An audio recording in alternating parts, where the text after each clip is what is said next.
Drugi dan konference o miru v Ukrajini smo seveda govorili že bolj o konkretnih stvareh, ampak vendarle še kratek rezime včerajšnjega dne. Mislim, da se večina tu prisotnih strinja, da se bo potrebno začeti pogovarjati z agresorjem. Vsi se moramo zavedati, kje so tista največja tveganja. Sama bi poudarila predvsem to, da moramo doseči to, da se mednarodno pravo spoštuje, da se spoštuje ustanovna listina Organizacije združenih narodov. Če tega ne bomo dosegli, bo to slab signal za mnoge države, ki imajo ozemeljske tenzije do svojih sosednjih držav.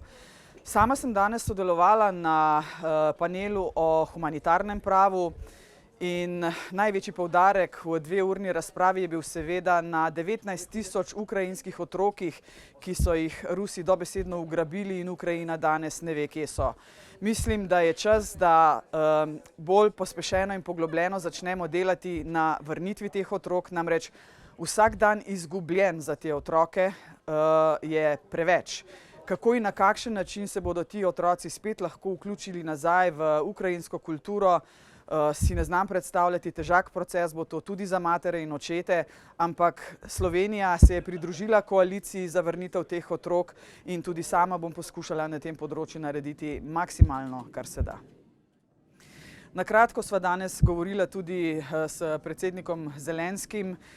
Veseli se mojega obiska v Ukrajini, tja odhajam v kratkem na njegovo povabilo, kjer se bova seveda lahko bolj konkretno pogovorila o tem, kako in na kakšen način doseči mir v Ukrajini.